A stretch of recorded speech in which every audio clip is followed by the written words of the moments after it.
Let me start by saying that we continue to pray for all of the victims of the Key Bridge collapse and their families. It's not lost on any of us up here or any of us in the state that 4 weeks to the day that the bridge fell is today. That 4 weeks to the day, 1 month exactly, where something that was a crown jewel for our city and our state and for our nation collapsed into the Patapsco River. But we also know that 4 weeks ago today, the lives of 6 families were changed and changed forever.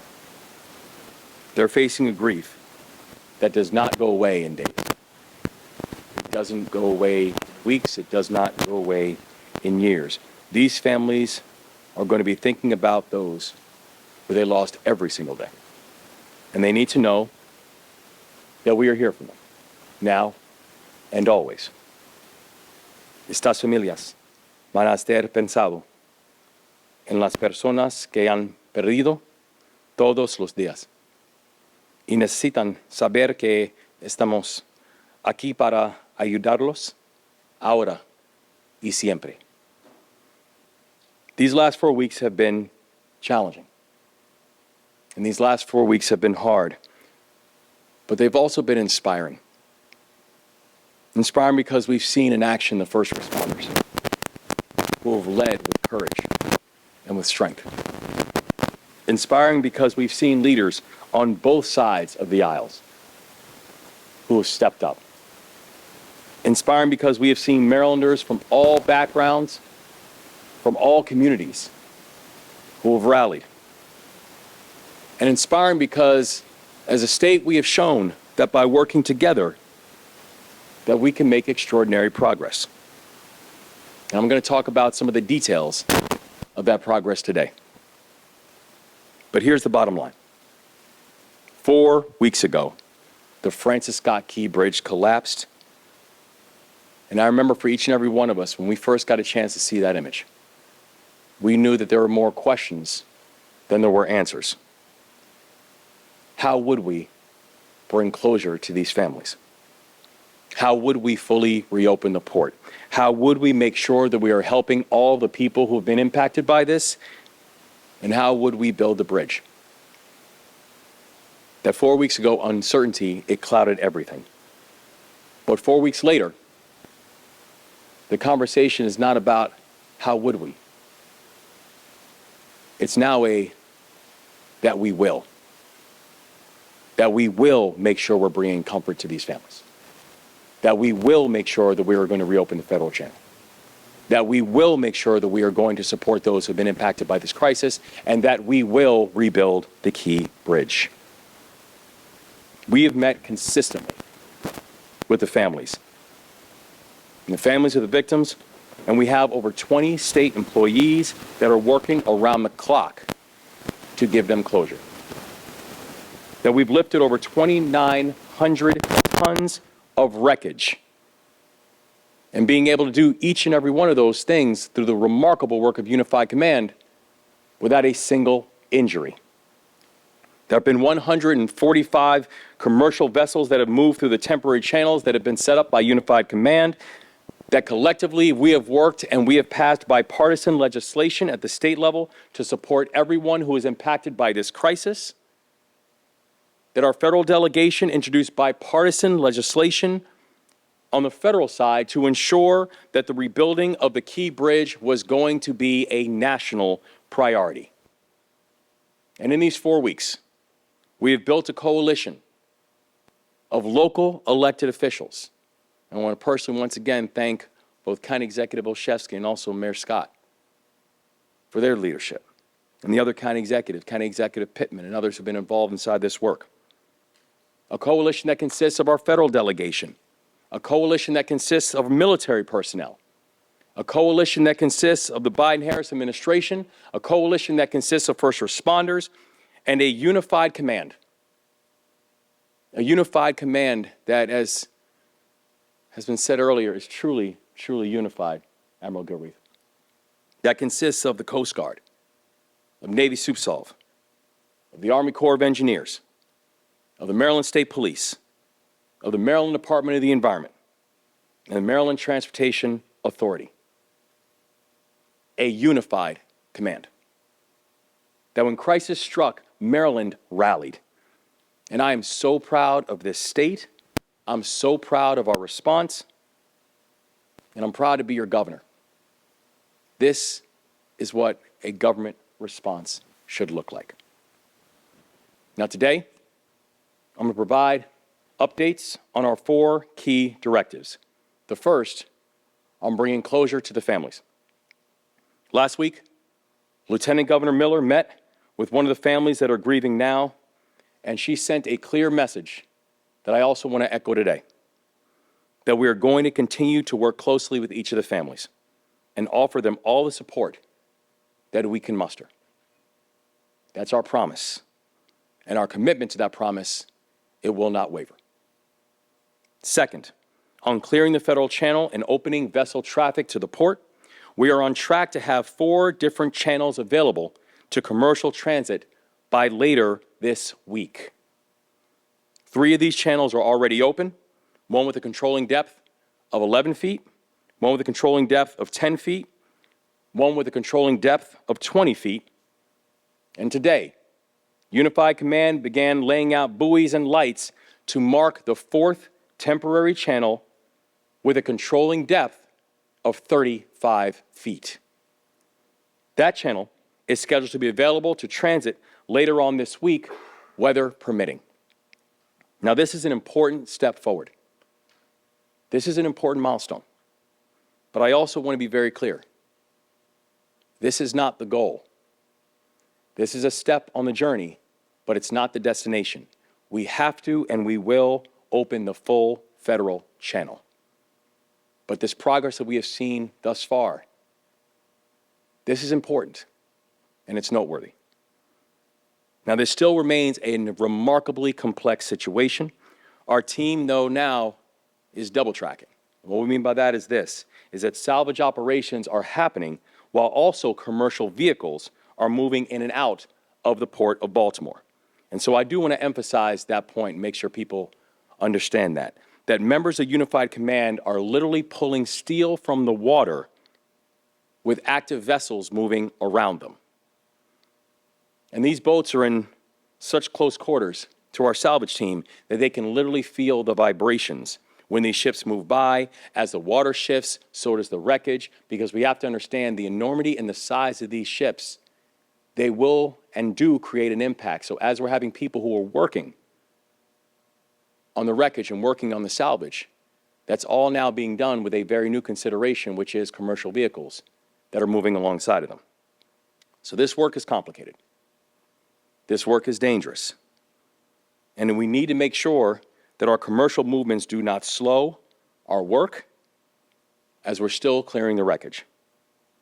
Unified Command has laid out a responsible schedule for making sure commerce can move throughout these 4 channels, even as we clear the debris. And later this week, we will open the 35-foot channel to vessel traffic. And that is going to allow several ships in the Port of Baltimore to be able to move through that are currently stuck, to allow them to move through the channel. Unified Command will then briefly suspend transit through the 35-foot channel and ensure the salvage team can safely and efficiently complete their work on our ultimate goal of opening the 50-foot channel. This plan will help to keep us on schedule and ensures the safety of our first responders, of our vessel pilots, and of everyone involved inside of this work. And so I want to be clear. We are going to work efficiently, and we are going to work safe, and we're not going to choose between the two. This is a 24/7 operation that is happening, morning, noon, and night. And yesterday, we had the largest pull of the operation. And in fact, I'll give you an example. Thank you so much. So this is a picture from the pull that we had just yesterday. This piece right here, this represents 560 tons of steel. That 560 tons is about the weight of a jumbo 747. That's what was pulled out from the water yesterday. Now, it's important to remember that just the process of rigging it, just the process of a preparation was about a 2.5-day operation, moving smoothly, moving methodically, and the remarkable work of Unified Command was able to help make this pull happen. You'll also notice a few things that I want to show. First of all, the size of how big this piece is. If you just look at the people next to it, you get a better sense of scale, of the enormity of this piece of steel, the enormity of this chunk, this tranche of the Key Bridge. The other thing I want to notice, I want people to remember is this. This is happening at night. This operation happened when many people were already fast asleep. I think Colonel Pinchase, and I think we were talking, you sent me this, I think it was like 11:30 at night when we were speaking about this poll. This is a 24/7 operation that is taking place. Smoothly, safely, and efficiently. And we're so grateful for the work that continues to happen to make successes like this take place.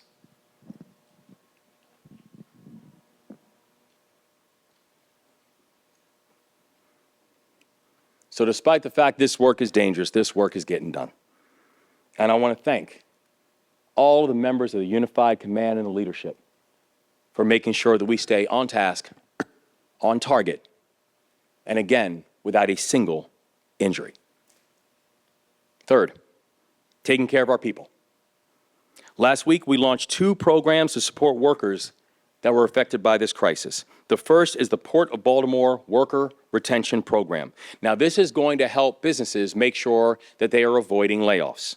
And as of this morning, we've approved 129 applications to this program, totaling around $9 million in state support. That funding is going to protect the jobs of almost 1,500 Marylanders. And 40% of those awardees are women and minority-owned business enterprises.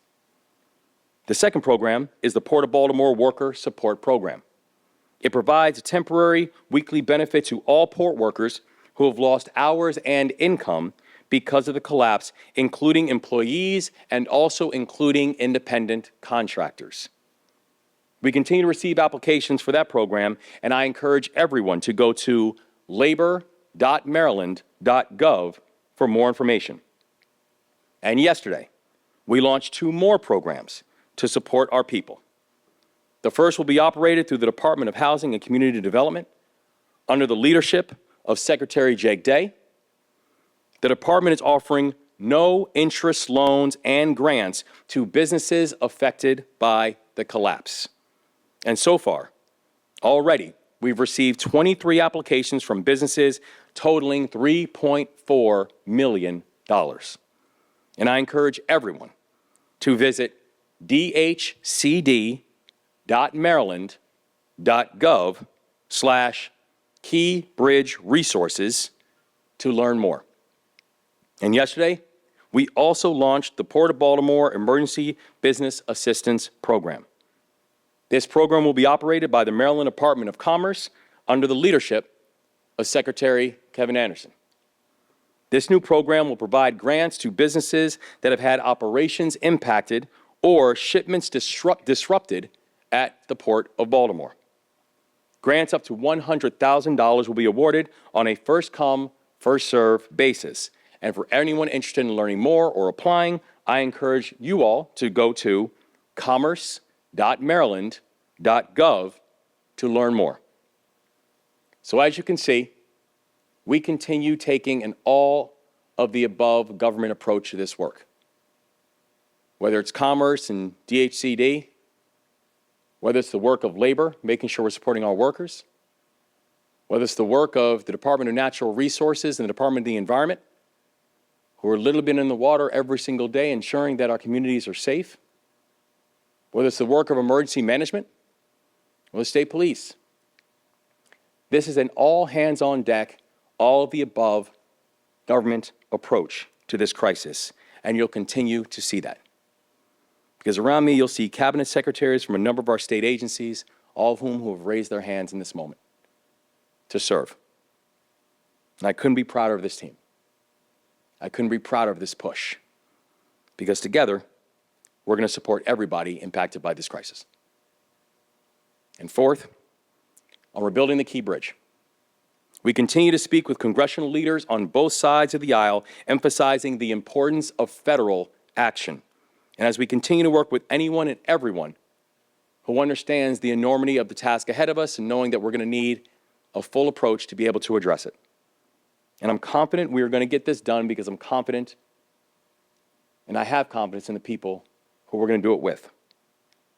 Because every day I get a chance to meet people who show what it means to be Maryland tough and Baltimore strong. And I'm proud we have two of them here. Today we're joined by Janice Atkinson and Yvette Jeffrey. Janice and Yvette has spent the last few weeks helping us stand up the Maryland Business Resource Centers in the greater Baltimore region. Bless you. These business resource centers have helped to combine 373 Marylanders since they have opened.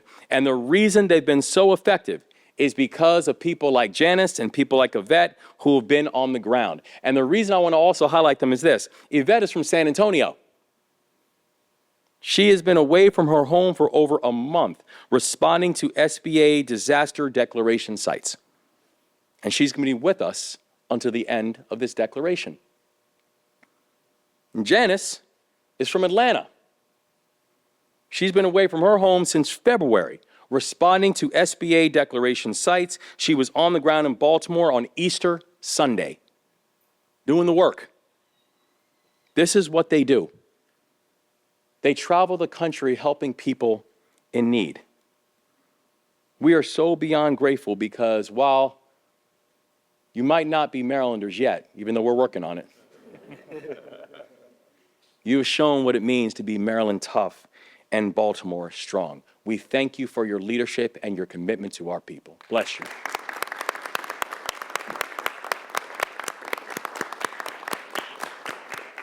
So in a moment, I'll hand it over to Admiral Gil Reith, representing Unified Command, and then he'll be followed by the following speakers: Colonel Pinchason from the U.S. Army Corps of Engineers, Mayor Brandon Scott, great seat of Baltimore, County Executive Johnny Olszewski from the great county of Baltimore County. And I want to thank all of our partners for being here today and every day. So without further ado, Admiral Gil Reith. Thanks so much. Thank you, Governor. Good afternoon. Afternoon. Our thoughts and prayers remain with the families of the victims and those impacted by this event. We truly cannot forget them, and we will not forget them, and our thoughts and prayers remain with them. So I want to thank the governor, and I want to thank the local officials for your support of this unified command. And really, I want to say this is truly a unified command from the federal level, from the support we've seen from the federal side, down to the state side, down to the local side. It has been unified in our efforts together. And that has caused this to move as fast as possible and to continue to do this work safely. And so all of the things that the governor highlighted today have been accomplished because of that hard work and staying unified in our effort. And I especially want to thank the members of the Unified Command. Many of those leaders are standing beside us today to my right. And I just want to publicly say thank you again for all of your hard work and effort that you've made inside the Unified Command. It is truly making a difference, and I could not be prouder of what you are accomplishing together. You're doing it as fast as possible, and you continue to do it safely. So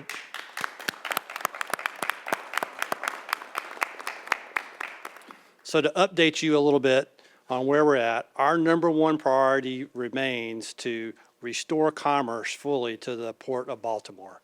And so along those lines, the first thing that we are trying to still do is reopen a deep draft channel. And so later this week, we will reopen a 35-foot channel to deep draft traffic for about 4 days or so. And that'll be later this week. And I'm going to ask Colonel Pinchason to talk a little bit more about that, as well as all the work that went into getting that ready. But that's on target and on track with what was previously published. And I'm very proud of those efforts that went into that. They've done a tremendous job. So the second thing that we said we're going to do is we're going to remove the dolly. And so as part of removing the dolly and continuing to work as fast as possible and safely, we're going to suspend vessel transits through that new channel for roughly 10 days or so. And that will allow us to safely conduct the rigging we need to do on board that large piece of the bridge that's still on board the bow of the dolly. And once we complete that, then we'll be able to remove that. And then shortly after that, we believe the dolly will come free and we'll be able to get the dolly out of the channel. That will allow us to most effectively use that 35-foot draft that's already been established, and we'll continue to make progress on clearing the remainder of the channel. That is the most efficient way to do it and the safest way to do it, and that's what we're going to do. So appreciate your understanding about that. And on the third thing, removing the rest of the bridge debris from the waterway, we continue to make great progress in that regard.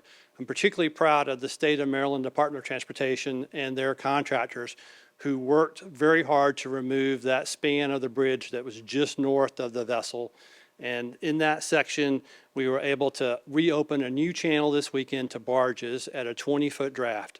And that's significant because that'll allow more barges to load to a deeper draft with more cargo to come in and out. So that's sugar, potentially containers in the future, and maybe some coal and other things. So it's really going to help us a lot in that regard, and I'm very proud of those efforts.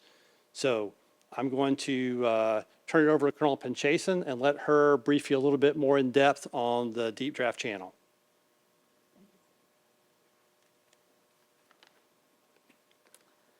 Good afternoon, everyone. Governor Moore, sir. I also want to echo what Governor Moore and Admiral Gilreath mentioned about always remembering the families and everything that we're doing. And I can tell you from our team, that the team of teams, it's a daily discussion, and they never leave our minds and our hearts because it's just an integrated part of the plan and everything that we're doing. So we're thinking about them, especially today at the 4-week mark. We're very proud to report that we're on track to meet our intermediate milestone of opening a limited access channel by the end of April. And we're still on schedule to open the full federal channel, the full 50-foot channel by the end of May. We've been making great progress across all 3 of our salvage operations. At the end of last week, we removed a very large portion north of the channel, as Admiral Gilreath mentioned, to allow us to open yet another alternate channel that's 20 feet deep.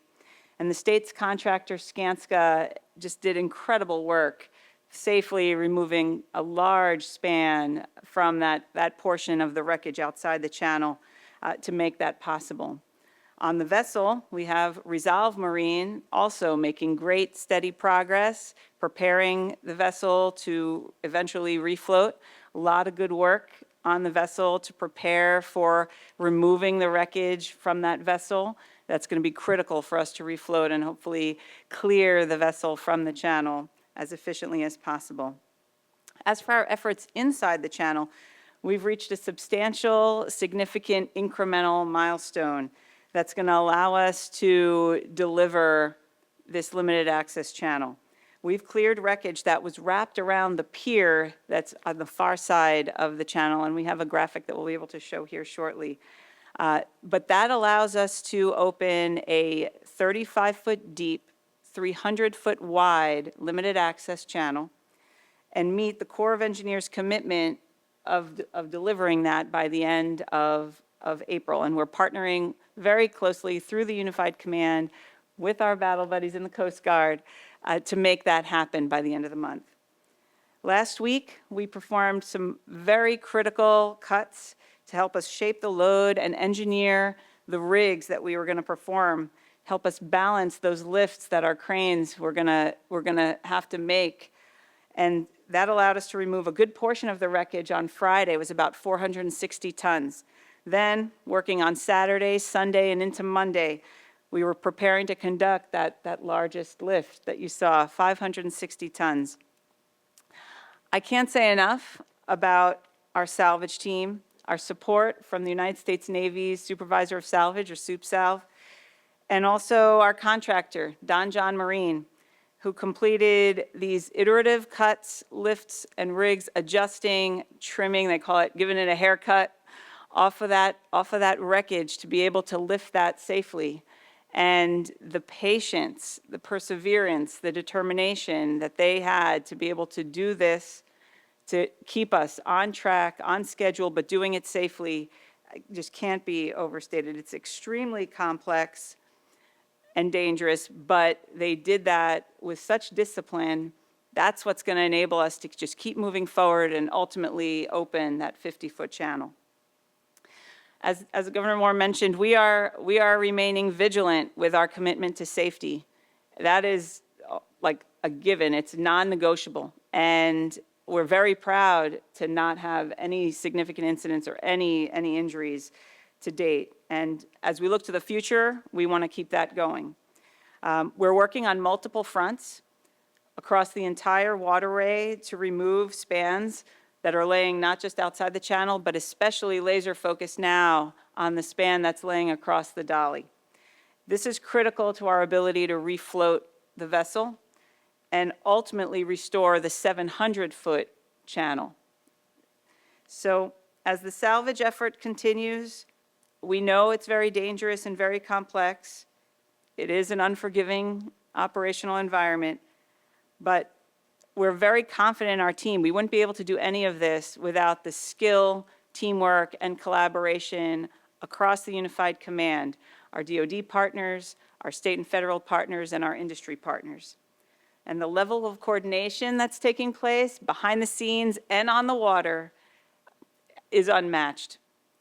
The Unified Command will continue to work diligently to open and restore commerce back to the Port of Baltimore, but always will not lose focus on the most important aspect here, which is the safety of our crews, our people that are doing this for us, and of course, to bring closure to our families. So thank you again for letting me be here today, and sir, I'll be followed by Mayor Scott. Oh, you know what? I think I was supposed to give a little orientation. Oh, Yeah. please. I know it's, sometimes we're talking about all this and it's challenging to visualize it, so we have some graphics here. So there we are, the gorgeous city of Baltimore in the distance, and we've got the Dolly, the vessel, and then we have the pier that we're talking about. And what you don't see is how we had a mangled contortion of wreckage wrapped around that pier, and now it's gone. The other thing, if you remember from the skyline we've been looking at over the last few weeks, we used to have a very large span, kind of like that one, going into the water, and now it's gone. And that's just incredible when you can physically see the progress. So as we go to the next slide after the kind of overview and orienting you, when we say that we're opening the 35-foot deep, 300-foot wide channel, that's what we're saying is across from the vessel. It's on the far side of the pre-existing channel. That's our Fort McHenry channel. That's the channel that has been coming into the Port of Baltimore and delivering goods to Baltimore all these years. Now, if you can see, that's that pier that we were looking at that was free and clear in the previous picture. And you can see how the wreckage is literally wrapped around and going down into the water and then into the mudline. And the reason the rigging and the lifting took so long is because of how deep entrenched this wreckage was, not only in the mud, but also tangled up in collapsed wreckage below. And in the weeks that led up to this, we've had survey and dive operations identify where those connections were, where the wreckage was pinning it down so that they could continue trimming portions of the wreckage off to get to the point where you have a pier that is much more clear. And so when you envision how our vessels are going to be transiting here, you still have salvage operations taking place on the Dolly. I'm not touching it, I swear. Very careful.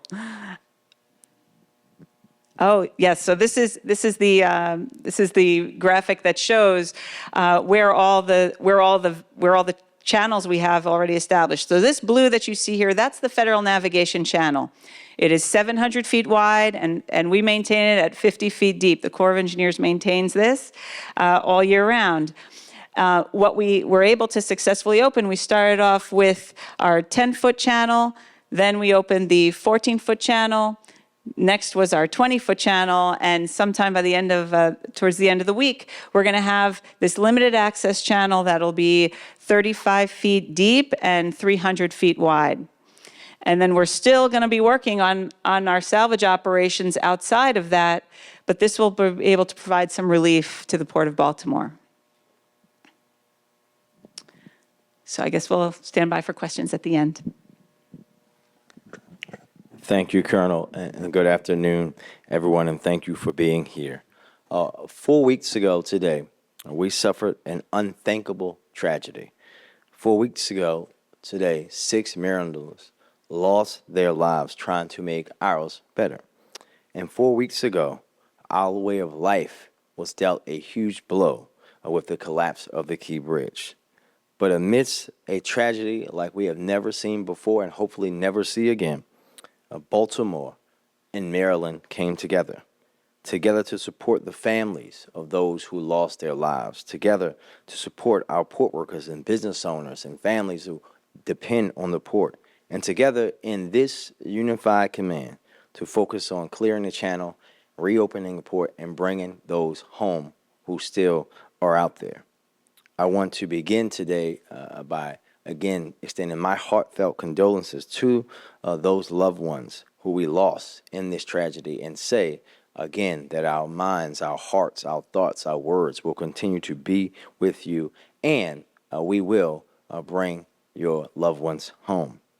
We will again express again and again and again that every single person involved in this effort is committed to ensuring that we recover them. It is an unimaginable pain and grief to be separated for so long without the small amount of closure that recovering them will bring. And the entire city of Baltimore, I know the entire state of Maryland, and people around this country and the world continue to mourn with you and feel your pain. We will continue to stand by your side and offer every bit of assistance that we can. I know that there continues to be a significant amount of interest in a fund that has been organized by my Mayor's Office of Immigrant Affairs, which as of today has raised more than $734,000. The governor already highlighted to soon-to-be Marylanders, Mr. Governor, we have Live Baltimore packets for both of the ladies so they can move into Baltimore City.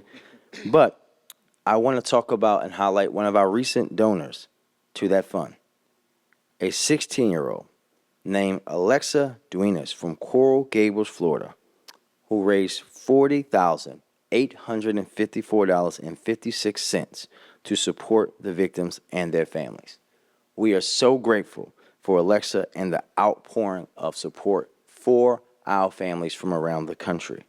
We also stand in a commitment to keep supporting those workers and families who remain impacted by the port's closure. We continue to support the Maryland Tough, Baltimore Strong Fund to direct support workers in partnership with Governor Moore, his team, and my counterparts at the local level, including County Executive Olszewski. I will also continue to raise up for those who may not have yet heard it that the city of Baltimore is offering utility bill, water bill, and rental assistance for impacted workers and families. Please go to baltimorecity.gov/keybridge to find out more on how to apply if you are in need. We know that bills are coming due and we have assistance available, so please reach out to us so that we can assist you. Similarly, we are still accepting applications for our WAVE subsidy program in the city. To date, we've had 38 businesses apply, and they're overwhelmingly small businesses that employ just a few workers and will absolutely benefit from this support. We still have some availability left, so if you and your business are in need, please reach out to the MOED team, and you can find that information also at baltimorecity.gov/keybridge. Lastly, I want to quickly touch on the announcement that the governor and Unified Command just discussed. Since the very beginning of this effort, You have seen the commitment, not just of this group here, but all of the teams that these groups represent, those hard-working women and men who are doing the work throughout the night in every single second. Those members from the Army to the Coast Guard to salvage workers to the Navy's first responders and staff members who are making this happen on water and in land in support roles helping to deal with the economic impact. It may seem confusing why the channel is being open in this way, but know that this team is doing it in the way that is going to be best for us in the long run and that will keep people safe as they could do this work each and every day.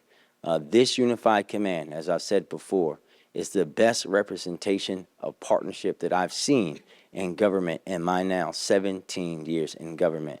And I would not want to be going through this process with any other group of people because I know they are committed to our people, our families, our city, our state, and everyone that has been impacted by this tragedy. And with that, I will turn it over to County Executive Olszewski. Well, thank you, Mayor, and good afternoon to all. Today is indeed a somber milestone in our response to the tragedy of the Key Bridge collapse. It's a moment to reflect and continue to mourn and pray for and with the impacted families. It's a moment to thank the bravery of our first responders, a moment to thank the dedicated work around the clock of this incredible unified command team. And Governor Moore, I'd be remiss if I didn't thank you again for the ways in which you have rallied not just our unified command, but also our partners in state agencies and local government and the public. So thank you, Governor. We're here to meet the need. And so even as we remember those lost and we celebrate the lives they did live, we also are stepping up in ways that are unprecedented in terms of resources for our people. So I just want to reinforce the mayor's point that if you are in need, please reach out. And it doesn't matter whether you're a Baltimore City resident or a Baltimore County resident or an Anne Arundel County resident or from anywhere else. You're a Marylander and you're one of ours. And we will meet the need together. And we will put the resources forward to help us all get through this. So in the weeks ahead, please continue to support the incredible work of this command team. I have absolute confidence in their ability to get this done right, to get it done safely, and to get it done as quickly as possible. They are truly, truly amazing. It's an honor to watch them work and to have a glimpse into what they do. But let's continue supporting them, and let's continue supporting and lifting up each other. And with that, I'll turn things back over to Governor Moore. Thank you.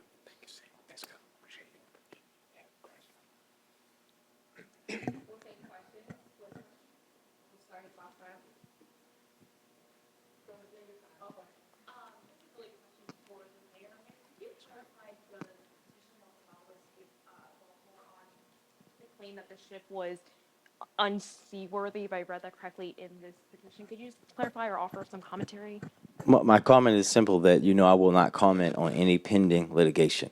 That will have its due time and through the due process.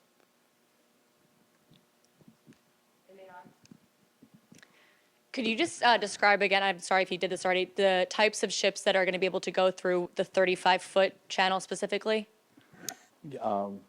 I can start if you want to.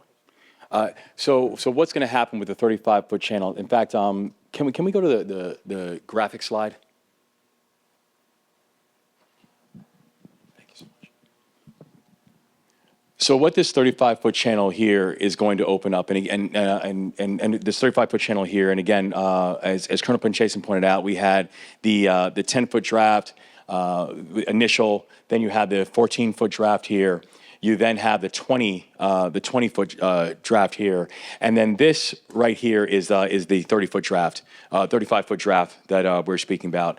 The type of ships that will be able to go through there is you have some of the heavier ships, some of the initial cargo carrying ships that can come on board. The reason why this was an important milestone is that at around that 35-foot draft is really where you're starting to get some of the inventory that's coming on board that had been some of the hallmarks of the Port of Baltimore. That's when you're starting to get enough draft where you're able to get things like the aluminum and the container ships that are coming on board. So that's why this one is going to be such an important feature. As was mentioned before, it'll be a limited access channel, so it'll be controlled in terms of which ships and vehicles will coming in. We'll have additional supports like tugs. They'll be able to support those initial ships coming in. But that is really the beginning of how we're opening up into this blue span, that really where you're seeing kind of the nuts and bolts of what makes the Port of Baltimore so special. I don't know if there's anything else. Sure. Scott Broom, WUSA in Washington. The 35-foot channel, do you have any fix on any particular ships that are going out? Which ones are going? Are they car carriers exactly? I'm still focused on the answer you were given. I'd like to report to our audience, are they going out light? These are unloaded ships that are trying to get out and back into commerce? Or are these loaded ships going out? Thank you for the question. I'm Captain David O'Connell. I'm the captain of the port here in Baltimore. So we have 7 ships currently in the inventory here that are ready to get out. We're going to be able to get 5 of those out. One is a loaded car carrier that will be transiting out. Incoming ships, I know we have a container barge, which is scheduled to come in. We have another small bulker coming in, and then another aluminum ship would be scheduled to come in that time frame as well. Great, thanks for the specifics. Could I have a follow-up? Governor, we did just talk about this litigation that the city has filed. Is there any interest on the state side and even with county executive on the county side for joining any sort of litigation and establishing a position here as the shipping company did a couple weeks ago? There's still an active investigation that's going on. And so I know as a state, we are not just monitoring closely, but we are in active communications. We know that as the investigation goes on, that we will be able to move in accordance with what the investigation uncovers. Well, anybody else? There we go. Thank you. Anyone else? Okay. So bring it back over, Ryan. Over here. You want to take that with you now? Do you have any information on how the port being partially shut down is affecting the supply chain, either here locally or nationwide? You want to grab that? What?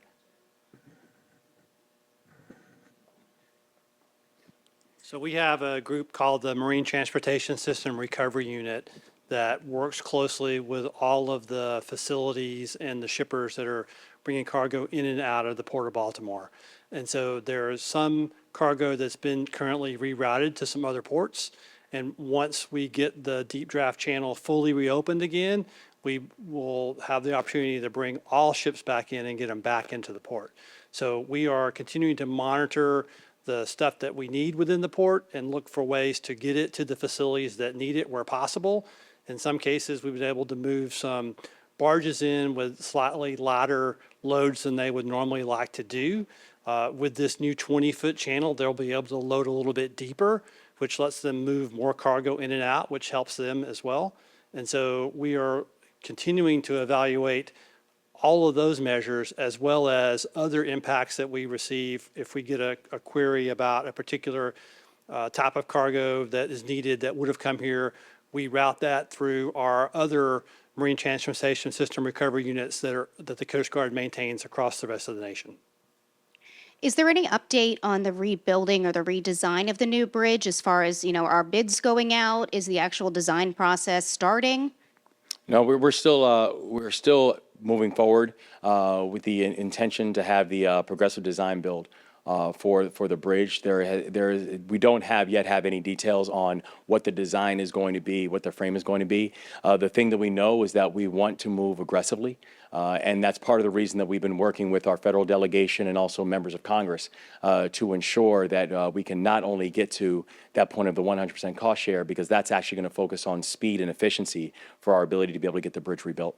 Now, do you have the, Do you have the power to create an executive order to mandate that tugboats follow the boats all the way past the bridge for these boats coming in or out now and even after the bridge is rebuilt?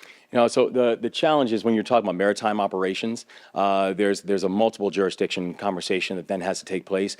We are going to ensure there's safety that's being used as we're increasing the measure of commercial traffic that's going up and down the Patapsco, and as we're continuing to utilize the Port of Baltimore. But we also know that maritime operations oftentimes a multi-jurisdictional facet, so that's why we're continuing to move in partnership on it. Tara Lynch, WJZ. Governor, who owns the bridge? I know the MTA manages it. Who owns it? Maryland? I'm sorry, you mean the future physical- configuration? Who owned the Key Bridge? The state of Maryland? City of Baltimore? Who owned it? Yeah. Good afternoon. James Harkness with the Maryland Transportation Authority. So the state of Maryland owns the bridge. The Maryland Transportation Authority is the owner of the bridge. Assuming that would be retained in the new bridge? Yes, that's correct. And then, Mayor, is the city spending money to repair the bridge, involved in this, cleaning up, et cetera? So I think you just heard that the bridge is owned by the state, but what you've heard from us consistently is that every level of government will do whatever we are called to do. We are working alongside our leader and the governor who's been leading us fabulously through this tragedy, and we stand ready to support in any way that we have to as the city of Baltimore. I guess my question more is the lawsuit that the city filed is regarding Yeah, spending I money. know what you're trying to do, but you're not going to get me to talk about the lawsuit. That'll happen in due time. Thank you. Want to take the last question? Let's talk about politics briefly. I noted your op-ed. Looks like really like you use the mic despite the projection. I noted your op-ed talking about the realities of national politics and how this is going to play in the future. What are some of your thoughts about the way the national politics are going to work out on supporting our region and the country and getting the port and the bridge open? Well, I'd say one of the things we wanted to highlight in the op-ed is that this isn't about politics. The op-ed was written, a joint penned op-ed between myself and Representative Andy Harris, who represents the 1st District of Maryland and is a Republican. I think it highlights that Maryland and our entire delegation, that we're standing arm in arm on this, both Democrats and Republicans, with a clear understanding that this is not just a Baltimore tragedy or a Maryland tragedy. This is a national tragedy, and it's important that Congress also play an important role on it. And I'm grateful to Congressman Harris because I know that there might be a collection of things that Congressman Harris and I might not agree on, but his willingness to reach across the aisle, his willingness to be able to work together and putting together, I think, a really strong and important statement to say that it is important in this moment that we actually put politics to the side, that we understand that this is not going to be a partisan solution to what's happening here. This really has to be a collective response and a patriotic response about the way that we are going to rebuild something that is incredibly important and valuable to the Port of Baltimore and to our country as a whole. So I'm grateful that in Maryland we're setting a standard about how we can get things done, because in Maryland we actually choose to get things done by working together on issues.